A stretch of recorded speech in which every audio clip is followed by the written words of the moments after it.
For Progressive Voices, I'm John Sinton, and this is a turning point. Today, decorum, anyone?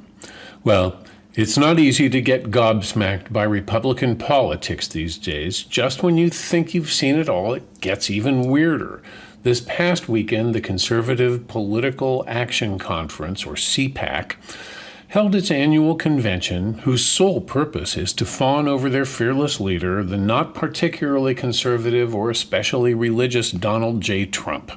That he is neither conservative nor religious is of no concern to this conservative religious organization that is either blind to or could not care less about its naked hypocrisy. Jack Posobiec, the One America News Network alum and current alt-right provocateur, started things off with this stunning version of saying the quiet thing out loud. Quote, "Welcome to the end of democracy. We are here to overthrow it completely. We didn't get all the way there on January 6th, but we will endeavor to get rid of and replace it with this right here," he said as he held up a cross. "After we burn that swamp to the ground, we will establish the new American Republic on its ashes, and our first order of business will be righteous retribution for those who betrayed America." I know we're all looking forward to righteous retribution. This aligns nicely with the Christian nationalist meme that the next civil war won't be between the North and the South, but between Americans and Democrats. That's a loving sentiment. I've heard it recently from a so-called pastor who, when he isn't lining his pockets with his parishioners' money, he demands 10% tithe of not just income but assets too. He also preaches the prosperity gospel that relies on rich men passing a camel through the eye of a needle. In person, this guy is nothing but sunshine and love, but online he spews hate like an open hydrant. He claims to be a Bible literalist, just like the Speaker of the House, and has it in for the LGBTQ+ community, democracy, Jews, and potentially pickleball. I mean, it's so noisy after all. It's important to note here, once again, that Christian nationalism has about as much to do with Christianity as submarines have to do with NASCAR. I've never been able to get my arms around this whole thing, except to say that it's always been about power. But I digress. Back to CPAC for a minute. That charming opening act calling for the death of American democracy was followed by a really entertaining grudge match between Kristi Noem, the governor of South Dakota, and the formerly sane Elise Stefanik, the number 3 House Republican.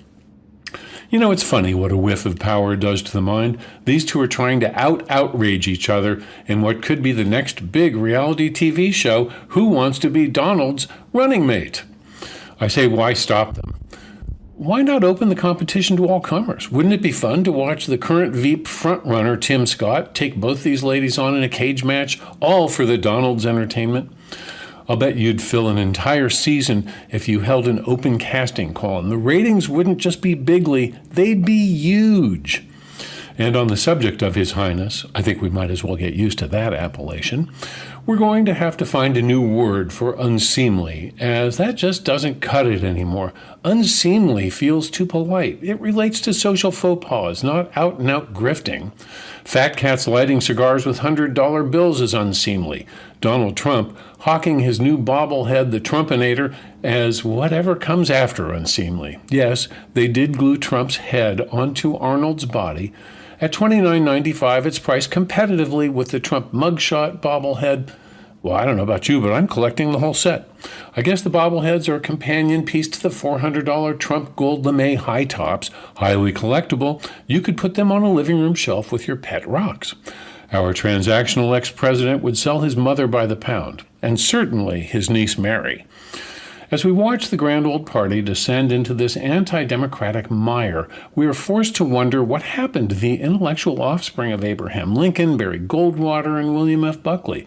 Of course, things changed, but the conservative party that honored social justice by ending slavery, lauded our military, loved small government, and proudly beat back communism as fierce cold warriors is nowhere to be found. Isolationism was part of their mix prior to World War II, but leading the world for the next 70-plus years turned out to be a really good fit. But today, the isolationist strain is back as they again look backward and inward. The fighting in those days was capitalism versus communism. It had us looking outward, and Republicans manned the ramparts. Today, the fight looks inward as Republicans mount culture war after culture war, convinced the new struggle is between the woke and the anti-woke. For Progressive Voices, I'm John Sinton.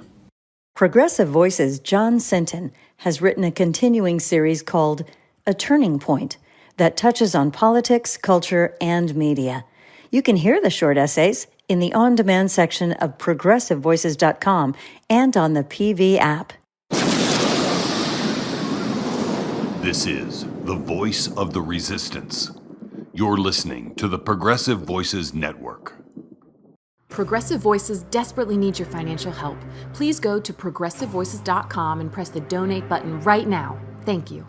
PV brings you the best progressive audio and video in one free stream. Stephanie Miller, Tom Hartman, Randy Rhodes, David Packman, Brad Friedman, and more. Search Progressive Voices on the TuneIn app.